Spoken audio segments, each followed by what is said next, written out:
Bienvenidos a una nueva semana en Agenda Económica PM acá en CNN Chile. Los datos más importantes no estarán en nuestro país, sino que serán el dato de IPC de Estados Unidos y por supuesto lo que decida la Reserva Federal de ese país respecto a la tasa de interés. Y bueno, partimos hablando de tasa de interés local porque el mercado sigue su apuesta de que el proceso de baja de tasa de interés por parte del Banco Central comenzará en julio. No la próxima semana. Así lo muestra la encuesta de expectativas económicas específicamente sobre los movimientos de tasa de interés. La reunión del 19 de junio, la próxima semana, el próximo lunes, que martes, y el comunicado va a ser el martes, 11,25% seguirá la tasa en ese nivel.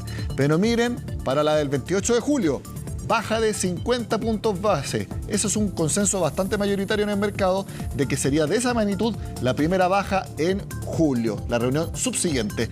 ¿Cómo terminaría el año la TPM? 8,5% para llegar a fines de 2024 a 5%. Vamos a ver el desglose de las respuestas que hubo sobre la tasa de interés en la reunión de política monetaria de junio. Lo vemos a continuación. Aquí es el Banco Central, recordemos que pregunta más o menos 45 analistas de la plaza. Y aquí fue prácticamente unánime. 93,9%, eso es lo que vemos a la derecha de la pantalla, fueron los que dijeron que hay que mantenerla en 11,25%. Apenas 4% dijo que había que bajarla a 11 y solamente un 2%. Eso quiere decir que uno solo de los 49 que haya que bajarla ahora mismo a 10,5%. Por lo tanto, aquí es unánime. Prácticamente el mercado no cree que el Banco Central baje la tasa de interés la próxima semana. Veamos un análisis al respecto. Hay algunos datos que llaman a ser cautelosos en torno a cómo y cuándo empezaría la normalización monetaria. El IPC sin volátiles no solo se mantiene aún en niveles elevados, cercanos al 10%, sino que también ha venido mostrando una alta persistencia. Por otro lado, las tensiones financieras internacionales, si bien persisten, han estado contenidas en los últimos meses, lo que es una noticia positiva desde el punto de vista del impulso externo. Por lo anterior, vemos poco probable que en la próxima reunión de junio la TPM comience a bajar. La definición entre julio o septiembre para el comienzo de la normalización monetaria dependerá de los próximos registros de inflación y actividad, aunque consideramos que las últimas cifras conocidas han aumentado la probabilidad de que sea en julio. Bueno, veamos la misma pregunta que le hicieron a los 49 analistas sobre qué es lo que va a decidir el Banco Central, no en la reunión de la próxima semana, sino que en la subsiguiente, la de julio. Y aquí, como vemos, las respuestas están mucho más variadas. Veámosla. 32% de los encuestados cree que se va a mantener de todas maneras en julio, en 11,25%. 16% cree que se va a bajar a 11%. 1 cada 4 cree que se va a bajar a 10,75%. 16% de las respuestas es que la tasa va a quedar en 10,5% y 1 de cada 10 cree que se va a bajar a 10,25%. A ver, si bien como respuesta única la que tiene mayores preferencias es mantener la tasa en 11,25%, 1 de cada 3 opina que será así, el resto, 2 de cada 3, cree que se va a bajar la tasa de interés en distintas magnitudes. Pero sigue siendo esa la opinión preferente. 2 de cada 3 que se va a bajar y solo 1 de cada 3 que se mantiene en 11,25%. Sigamos revisando otros datos de la encuesta de expectativas económicas que obviamente están relacionadas con las proyecciones de tasa de interés. Partimos hablando de la inflación. ¿Qué es lo que se espera para el IPC del mes en curso, junio? 0,2%. Hace un mes se esperaba 0,3%. Para julio se mantiene la estimación de 0,3%. Estos son IPCs de años normales. Eso es lo que hay que apuntar para una inflación mensual. ¿Qué es lo que se espera para fin de año? Que la inflación acumule 4,7%, que esto es 3 décimas menos respecto a lo que se pensaba hace un mes, y para el próximo año que sea 3,2%, casi en el objetivo meta del Banco Central. Ahora, respecto a la actividad económica, aquí hay algunos que opinan que vamos a entrar a una recesión técnica, al menos anual, es decir, 2 trimestres consecutivos de caída comparación anual. Hay otros, como el ministro de Hacienda, que creen que la comparación tiene que ser respecto al mes anterior, que es la recesión técnica desestacionalizada, y ahí no entraríamos. A ver, para el IMASEC de mayo, nuevamente, esto es comparación anual, se espera una baja de 1,1%. Este sería el cuarto mes consecutivo de baja anual. ¿Cómo cerraría entonces? Aquí, ¿cómo se estimaría que sería el PIB del segundo trimestre? Que es abril, mayo, junio, caída de 1%. Para el año completo no hay variación, 0,5% de baja lo que estima el mercado, y para 2024 un alza de 2%. Esto es lo que muestra la encuesta de expectativas económicas, que es la encuesta más importante que se hace en la plaza y que la hace el Banco Central. Aquí siempre reitero, no es el Banco Central el que haga estas proyecciones, sino que es el Banco Central que le pregunta a los analistas de la plaza sobre sus estimaciones en tasa de interés, en IMASEC, en inflación, también en dólar, etcétera, etcétera, etcétera. Bueno, el punto es que se viene la baja de la tasa. Se está discutiendo cuándo va a ser. Poco probable en junio, pero es posible, pero poco probable, más probable que sea en julio. La pregunta es, nosotros como inversionistas individuales, todos tenemos depósitos a plazo, fondos mutuos, etcétera, ¿qué es lo que hay que hacer? ¿Qué cambios hay en las recomendaciones? Lo hablamos junto a Germán Serrano, que es gerente de estrategia de Bank Trust, a quien vemos en pantalla. Germán, gracias por estar en Agenda Económica. Hola, buenas tardes, mucho gusto. Germán, yo sé que los lunes es un día bastante movido en su área, los clientes hacen muchas preguntas y te quiero preguntar, después de las últimas datos de IPC, lo que vaya a hacer el Banco Central, también la intervención que anunció para el dólar el Banco Central y que tiró para arriba la divisa estadounidense en nuestro país este lunes, cuéntanos, ¿cuáles son las principales dudas que tienen sus clientes? Mira, uno de los grandes temas que estamos viendo es la recomendación de mantenerse o no en depósito, que es lo que en gran parte ha capturado la liquidez de nuestros clientes. Como bien tú dijiste, la expectativa es que prontamente veamos un recorte de la TPM, desde niveles bastante altos, por cierto. Recordar que en la crisis financiera global la TPM llegó hasta 8% de fracción y estamos en niveles del 11,25%. Nuestra recomendación es comenzar a migrar progresivamente fuera de los depósitos a plazo. Esto es porque en la medida que el mercado incorpora tasas de interés más bajas hacia adelante, los depósitos comienzan a perder atractivo y comienzan a adquirir atractivo otros activos que capturan hoy en día tasas de interés más altas, como son los bonos. Germán, antes de pasar a los bonos, esa baja en la rentabilidad que ofrecen bancos, que ofrecen administradores, etcétera, ¿ya se está reflejando? ¿Ya los depósitos a plazo están cayendo en rentabilidad respecto a hace 2 días o 3 días hábiles? Poco se ha visto, la verdad, y eso tiene que ver con las dudas que hay respecto a la persistencia inflacionaria. Pero a la medida que tú comienzas a alargar las duraciones de estos depósitos y comenzamos a verlo, ¿cierto?, hace un año, ya estos depósitos que te estaban dando 0,9, 0,8% mensual comienzan a configurarse al 0,7, incluso más abajo. Si los clientes quieren capturar estas tasas de interés altas, nuestra recomendación para ellos es alargar la duración de sus inversiones, y ahí está lo que te comentaba de incorporar bonos, por ejemplo, o otros activos de calidad que te den un retorno interesante. También existen acciones que te entregan altos retornos por dividendo, con valorizaciones muy atractivas hoy en día y que pueden ser un sustituto bastante razonable para los depósitos mirando más allá de un año. Para cerrar el tema de los depósitos, si todavía se privilegia, tienen que ser cortos, 6 meses, algo así, porque tú me mencionaste que ya un año o más ya se empieza a ver la menor rentabilidad. Eso para los depósitos. Sí, en particular acá la idea es capitalizar las tasas de interés altas.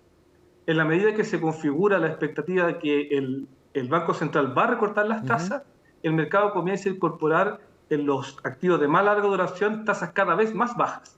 Por tanto, en la medida que tú te anticipas a eso y alargas duraciones en tus inversiones, puedes capturar estas tasas de interés más altas antes que el mercado incorpore precios en los precios a tasas más bajas por delante. Sí, siempre se dice que cuando se baja la tasa de interés por parte de los bancos centrales, la que sube es la rentabilidad de la renta fija, de los bonos. Aquí la explicación está en que se acerca la posibilidad de que la rentabilidad o las tasas mismas de la deuda puedan superar a la propia tasa de interés de mercado en general. Así lo he entendido yo, mejor quizás lo explicas tú, Germán. Claro, bueno, dentro de la renta fija existen las ganancias de capital y los devendos. Si tú tienes hoy en día, por ejemplo, un bono con una duración de 5 años que te entrega un 5,5%, si tú estás hasta el vencimiento vas a obtener en 5 años una rentabilidad del 5 a 5,5%. Ahora, en la medida que las tasas de interés van a la baja, probablemente vas a tener ganancias de capital, toda vez que el mercado va a reconocer que este 5,5% es un activo más atractivo y va a buscar este tipo de bonos, y esas rentabilidades, ¿cierto?, van a mejorar en la medida que las tasas de interés traen a valor presente con tasas menores y vas a tener una ganancia de capital en esas inversiones. Lo que quiero decir en simple es que la idea para los clientes es ahora capturar las tasas de interés altas en bonos de más larga duración antes que estos bonos, estas tasas de interés caigan, incorporando ciertos TPM cada vez más bajas. Porque eventualmente si empresas o incluso países empiezan a emitir deuda, si el mercado ve que las tasas de interés, cuando se emita esa deuda, van a estar más bajas que lo que están ahora, entonces esa propia rentabilidad de esa renta fija va a ser menor que la que está actualmente ahora. Exacto. En la medida que la TPM va bajando, progresivamente los retornos que te van ofreciendo los bonos son cada vez menores. Por tanto, antes que la TPM caiga, nuestra recomendación es capitalizar esas tasas de interés altas cortas, incorporadas en estos bonos más largos, y poder, ¿cierto?, tener este devengo, ¿cierto?, en bonos con una duración más larga. ¿Qué vehículos para Cuando invertir caiga, en esa renta fija? No sé si estoy pensando en invertir directamente solo en bonos específicos, quizás en un portafolio más grande de renta fija.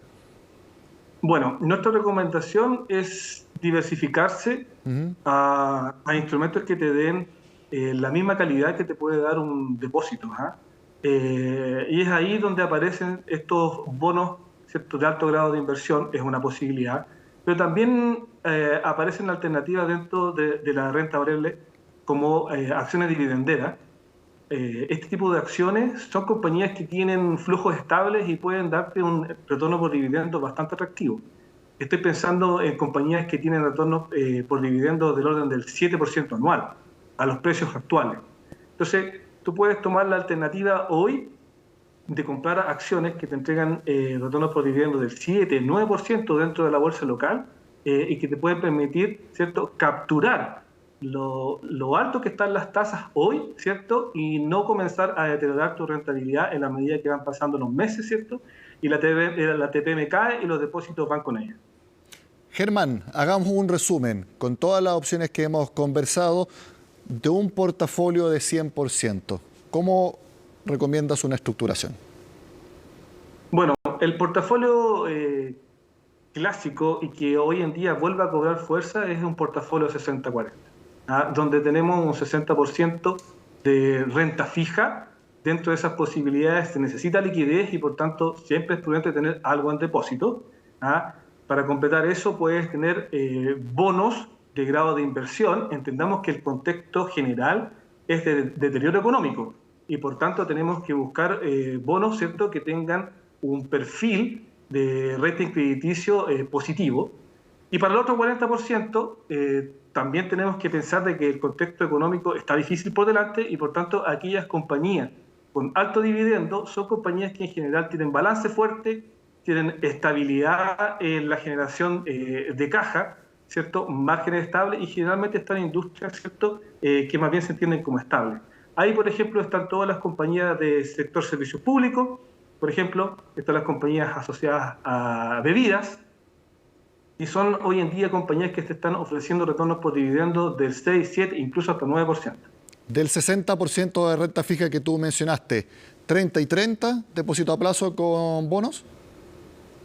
Mira, hoy en día los clientes están bastante sobreexpuestos a depósitos. Si tú haces la pregunta, probablemente gran parte de ese 60% está en depósito. Sin perjuicio de eso, con una mirada más allá de 12 meses e incluso menos, estos tienes que ir migrándose, ¿cierto?, para capitalizar estas tasas de interés altas. hoy en día un cliente perfila retornos por depósito, ¿cierto?, cercano al 7-8%. Pero eso va a durar 12 meses probablemente. Mientras que puede migrar hacia activos de renta fija que le van a ofrecer un 5,5% hasta 6,5%, pero eso por los próximos 5 años. ¿Ah? Es ahí donde tener unos depósitos que no bajan más allá de 10 puntos porcentuales dentro de estos 60, para nosotros es lo más razonable. Entonces, raya para la suma, 10% de depósito a plazo, 50% bonos con la calidad que tú mencionaste, 40% acciones, ojalá que sean dividenderas. Perfecto, así es, así es. Muy bien, Germán Serrano, de Van Trust, muchas gracias por conversar con nosotros en Agenda Económica, hablando de las recomendaciones para las personas en esta época, que eventualmente lleguemos al fin del ciclo tan alto de tasa de interés en 11,25% y eventualmente vaya a bajar. Que esté muy bien, buena semana. Gracias, hasta luego. Muy bien, antes de hacer la pausa en el programa, les cuento que siguen los datos de debilidad de las ventas del comercio. Según la Cámara de Comercio de Santiago, en las primeras 2 semanas de mayo, las ventas cayeron 18% anual. ¿Por qué pasa esto? Esta es la reflexión que hacen en la Cámara de Comercio de Santiago. Veamos. Parte importante del ajuste se debe a la disminución de los ingresos de los hogares luego de las ayudas financieras en pandemia, como el IFE universal y los retiros de fondos. Esto se ve con claridad en los saldos de cuentas corrientes, que disminuyeron casi 35%, pasando de 19 millones de pesos a fines de 2021 a menos de 13 millones actualmente. A esto se suma la alta inflación, altos precios frente a cada vez menores ahorros o saldos en cuentas corrientes. Esa es la explicación que da la Cámara de Comercio de Santiago. Hacemos la pausa y al regreso les cuento cómo estuvo el dólar el día hábil luego de la decisión del Banco Central de intervenir el mercado cambiario. Ya volvemos.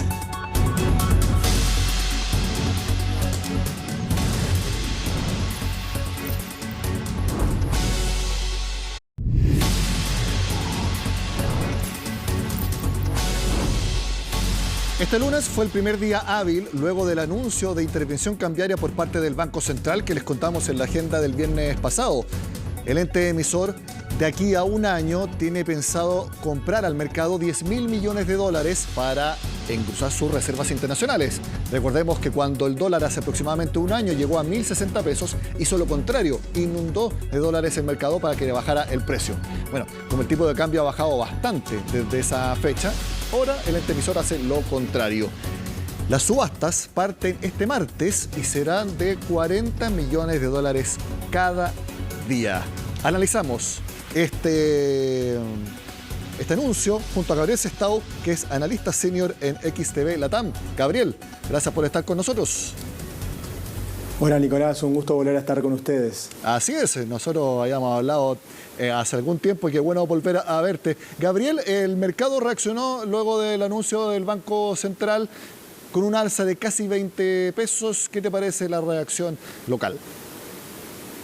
Mira, Nicolás, lo primero es ponerlo en el contexto. Como tú adelantabas, hace un año atrás estábamos con el dólar por encima de 1.000 pesos y el Banco Central tuvo que salir a vender en ese caso dólares.